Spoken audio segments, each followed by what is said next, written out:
Hello and welcome to this week's Football Fans Podcast, the podcast that gives real football fans a real voice on the sport that we love. My name is Jordan, your host, and this week I'm joined to my left by Arsenal fan Simeon. What are you saying, Simeon? Well, I'm an Arsenal fan, kind of. I mean, it was a rhetorical question, really. Sometimes. Okay. My club's been held hostage, so sometimes I'm a fan. I'm a fan of the women's team anyway. Okay. Wow, that's how bad it's got. I'm also joined to my right by Gabriel. How you doing, Gabriel? I'm good. I'm getting my robot ready for Crouch when he comes in. We're going to be talking about Chelsea and Arsenal separately later on in the pod. Just an early note to let people know we are on iTunes. Find us on there, Audio Boom. We are also on YouTube as well. So everyone wave to the cameras and say yo, just to prove we are on YouTube. Yes, Simeon wave to the camera.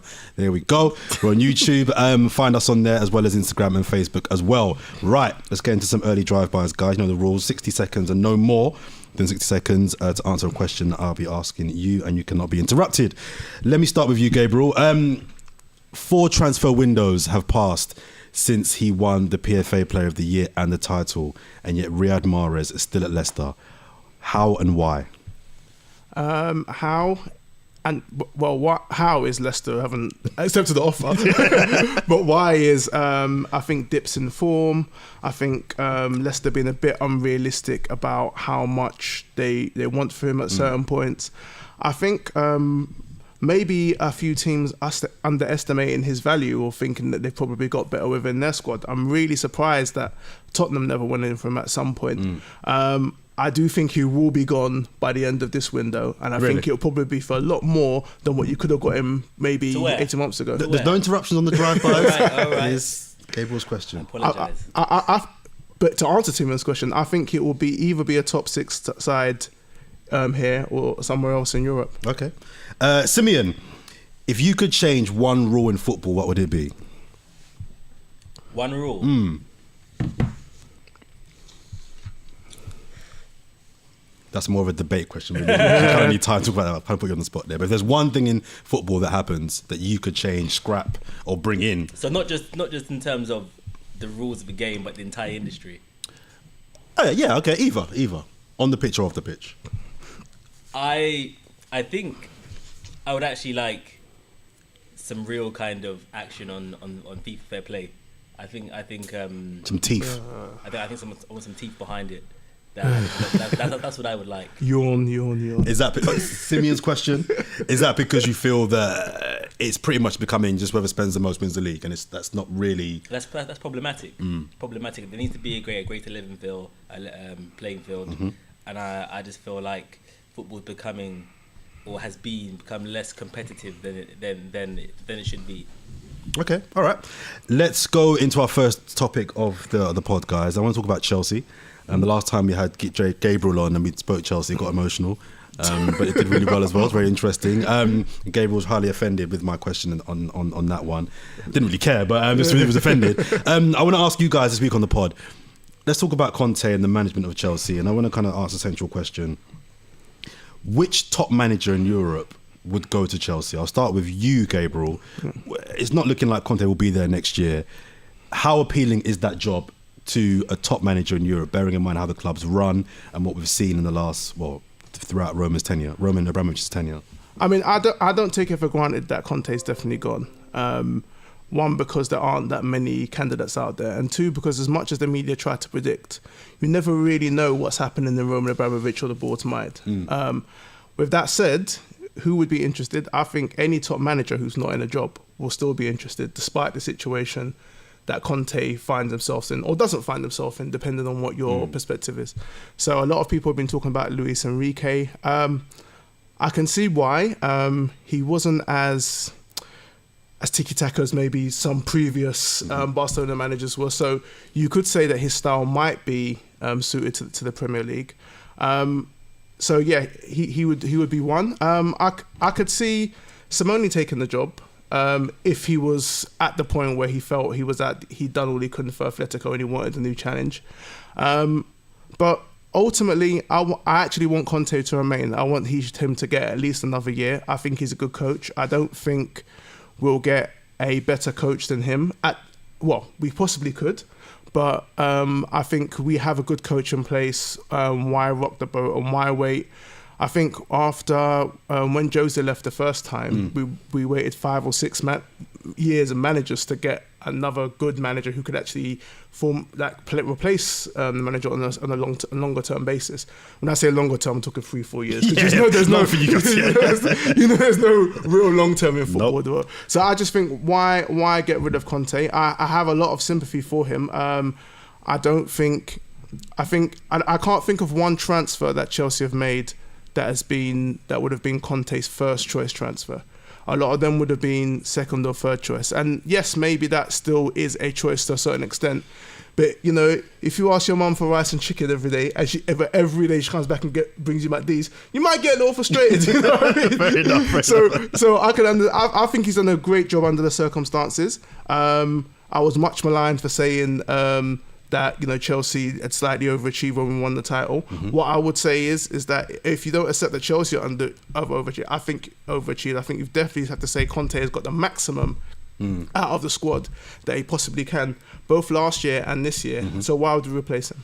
Gabriel there mentions Diego Simeone as a possible candidate to take over should Conte go in the summer. The reason why I asked the question is because Simeone I find interesting because his success at Atletico seems to be based on the fact that the club have invested in him in a long-term project. He seems to be able to run that club from top to bottom. There's no way at Chelsea, as we've seen in the last 10 years, a manager has that level of influence and power and time at Chelsea. Do you see it as a problem for people like Simeone, who Chelsea might want, but he might not necessarily want to go there because of that? It's possible, but I can't see Abramovich making a bid for Simeone, probably the most sought after manager right now of the major clubs, and not giving him certainly the resources to do what he wants, because that's the only way that you can entice him. But on the point though of the way that you mentioned about the way that Simeone has absolute power at Atletico, the same way that Wenger has absolute power at Arsenal, and the fact that at Chelsea they have a far more, I guess it's built to the whim of Abramovich, but at the same time you could actually say separate to that, it is a club that can function without a particular manager. It's not the manager basically just sits in a car that's already kind of set up for him. He's not the heart of it, and I think that actually that model has actually been quite successful for Chelsea over the past 10 years or so. So I don't think that they need to change it to accommodate a manager because it's already paid dividend. Just because they had this kind of blip every other year when they usually even win the league or certainly compete heavily for the major honours. I almost feel like bizarrely, some of the more kind of scandalous revelations aside, Chelsea's model of not being built around one manager or not giving the manager absolute power is probably one that I certainly would warm to as an Arsenal fan, because I just feel that the ability to regenerate yourself is an important one for clubs that have ambitions. Well, as a Chelsea fan, do you care that managers get sacked every 2-3 years if it means that you're only 18 months away from a top trophy? Or would you like to see the club invest in one manager who can put in 4 or 5 years and actually build something to try and dominate, not just 1 year on, 1 year off, 1 year on, 1 year off? I'm a bit numb to it now, to be honest with you. I think you kind of learn not to become too attached to, apart from maybe like people like Frank Lampard, Drogba, who's there over a sustained period of time. I'm not really too attached to any particular individual. And I think any football fan who's sensible now should get with that as the current times. I think Simeone put it out brilliantly that it works for us. It has worked for us over a longer period of time. I just think there's something more that Conte can achieve. I don't see the options out there to replace him directly. And hey, maybe someone given his opportunity might be able to achieve similar things. But if I look around through all of the managers that I look at, even to a certain extent to Jose, because what I would say is in the Jose era, he achieved a lot. But you look at the squad that he had, and you could have said, well, his failure was not winning the Champions League, and he had a squad good enough to compete and to win the Champions League. I think Conte has achieved the maximum. And I would like to see what he would be able to do with some of his first choices and with a bit of the money that some of the previous managers have had. Not to say he hasn't had any money, but he hasn't had the same on that level point, of money. Simeon, do you have any sympathy for Conte? Because it seems he's not had the guys he wants. And after winning the Premier League, he's within his rights to say, I won you the Prem with your players, Roman. Now give me the money that I need to basically get in my players and do it again. He's not been given that. But he has been given big funds. So how much sympathy do you have for him? Can I just dispute the big funds? Well, 70 million on a striker, 40 million on a midfielder, 35 on another defender. In the current climate, that's not big money. Historically, there is, but now in today's market, he spends on average 30 million in the transfer market. Like that's Tottenham levels. No disrespect. You know what I mean? Big disrespect, but I get your point. But anyway, do you have sympathy for him? I mean, I think that Conte, for me, probably the best manager in the Premier League. I think he's a fabulous manager. Honestly, I think that even the structure that teams are playing in now, over the past 18 months, was largely ushered in by Conte. That kind of 4-4-3-3 and various different kind of versions of it. I feel like that's in response to his championship winning side and the way that he has adapts tactically in various games. I think is brilliant. I think the way that he motivates players is really good. I think that Chelsea generally, structurally, as a club, have these second season dips, but that's also been a trend for most teams who win the title. I guess the issue is that a lot of the quality of players that their club have been linked with isn't really to the kind of standard that you would expect. Certainly, if you compare it to maybe City or United, who are actually in slightly different stages, certainly for United are trying to throw the kitchen sink just to try and gain a little bit of glory from where they were a long time ago now, if we're actually thinking about it.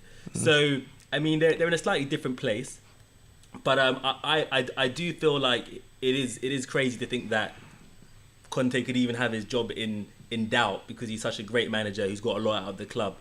And, I mean, for me, I would love to see him at Arsenal.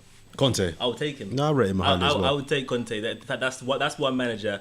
Even though I do think that a club shouldn't be built around one man because we can see how that can go. I think that that's one manager he could probably trust to build a team around for 10 years or so. Eden Hazard. I don't think Zidane will be at Real Madrid next season. What do you think is the bigger lure for Hazard? Working with Zidane or playing for Madrid? If my theory that he won't be there next year is correct. I mean, I would assume it's Madrid because Madrid is a huge club. I mean, it's probably the biggest club in the world. So that would be my assumption. I don't know Eden Hazard like that. But I mean, if he's got a choice between going to Sunderland, where Zidane's the manager, and going to Madrid, okay, you're being trite now. But obviously, Zidane leaves Madrid. He's going to a PSG or Juventus. He's going to a top club. So I'm trying to work out. Hazard has spoken a long time about how he's his favourite player and blah blah blah, and everyone assumes that he's going to Madrid because it's Madrid. But I'm not so sure. I think if Zidane's at Paris next year, for example, I think we could see Hazard at Paris. I mean, ultimately, the kind of the nature of transfers is that they're not necessarily random, but there are a lot of different factors at play. Sometimes players don't even know where they're going until an hour beforehand because there's so much wriggling and people saying, oh, you're not available, and then they look at what the options are at that particular moment in time, and so a lot of it is around timing. So, but I think if you're looking at what most top class players want, they want to be the best, and they want to build a heritage where they can point to what they've done, and usually the places that you can do that are at heritage clubs, and Real Madrid is the ultimate heritage club if you are a player in the class of Hazard. So I would naturally assume that his preference would be to go to Madrid before anything else. But I mean, anything could literally happen. But Madrid is the glamour club. I guess in recent years, Barcelona have kind of taken some of that light, but those two are so set apart that I just think that every player wants to play for them. Okay. On that point, similar question with Hazard. Do you think Madrid is the lure? Because he did an interview ahead of it was a big game, a Super Sunday game. I think it was against us actually. I think it was against Arsenal, and he spoke about how he's not driven to be the best player in the world. That's not it's not the most important thing for him to be the best player in the world. He wants to be somewhere where he's happy, enjoying his football, and I lost a bit of respect for him personally, but that's just my opinion. which makes me think he would settle for a lesser club. I think Simeon's right. Madrid are the ultimate club. I think he would settle for a lesser club if he was working for the manager that he deemed makes him happy. Yeah, and I couldn't agree more with you, George. And not just that, just the surroundings that it might be that he likes his little cottage that he's got just outside of London. You know what I mean? Like he's never ever struck me as, even when he left Lille, there was no like big conjecture about it. There was no big I want to move now. It was all very simple. It was very nice. Yeah. You know what I mean? Not many players move in those circumstances. He was tweeting about it. Do I go blue or do I go red? And all this kind of stuff. And I just don't think. But he made the choice based on Chelsea winning the Champions League. And he said, "I made my choice based on that," because that was ultimately him trying to pursue heritage. But also I think he kind of got wrapped up in the story. Like you guys probably won't admit it, but maybe for 2 weeks after Chelsea won the Champions League, people didn't hate Chelsea just as much. That's not true. You don't think they did? Not me anyway. No, yeah. In fact, I might have hated you more. I got texts from people when we won the Champions League who I'd never think I'd get a text from to say, you know what, hands up, well done. Or after we beat Barcelona, and I just think he got wrapped up in that story. I think if you thought about it like logically and long term, you would say that the rate that City was spending, eventually they would at least plateau with Chelsea, if not surpass them, because they kept on spending big money. But at the same time, so yeah, I don't think, to answer your question, I don't think he's the guy driven by being number one. It's a thing that frustrates me about him on the pitch, because sometimes I think he could get his 20 goals a season. He could but he's a bit laissez-faire. It's a bit, well, if I don't get it, I don't. So what? But it might actually be the reason that we still have him. And it might actually be the reason that we might have him next year. Keep him, yeah. Just finally on Chelsea, G. It's looking like your transfer window at the moment's a mess. And it smacks to me your policy of your club are looking and buying players for the next guy and long term. They're not buying the guys because it seems to look like Conte won't be there in the summer, so why are we going to give Conte 300 mil to spend when he won't be here anyway? So let's start thinking of the next guy now. What's happened at Chelsea, and what for you this year constitutes success? Because you're at the League Cup, not to have Arsenal by the way. You got Barcelona in the Champions League. The league's gone. Yeah. What now constitutes? How do you salvage something from this season? Because you're still the champions. I don't think we can have success in real time this season. I think success would be that we look at the players that we've brought in who haven't done so well, but they've got a year under their belt in Premier League experience, and they're willing to go on next year. Now, I know you'd say for a club of Chelsea's size that should never be good enough, but I think sometimes that is the reality. I'm not going to sit here and lie to you and say, yeah, let's come third and that's a success. That's crap. You know what I mean? I'm not going to sit here and say, oh yeah, let's have a valiant performance against Barcelona and go out. But playing devil's advocate, would coming third this year constitute, bearing in mind what Manchester... Yeah. I'm not sure it would, but if I'm to look at it from the other point of view, would coming third behind the Manchester clubs be a successful season? But put it like this, I would say it would be, if I'm looking at it as a club, I would say we've let ourselves down. If I look at it from Conte's perspective, I would say he's met objectives with the squad that he was given. I think the club really need to look at themselves and the transfer policy. I'm not angry at them for trying to be a bit more smart and a bit more cute in the market, because I think it needed to happen. But I think I do think we've left Conte a little short of going for the big trophies this year. And honestly, maybe we were to a certain extent last year and probably next year as well. I think it's going to be a little, if we're especially spending the way we are now, it's probably going to be a little way to where we get back to where we was in like 2008, for example.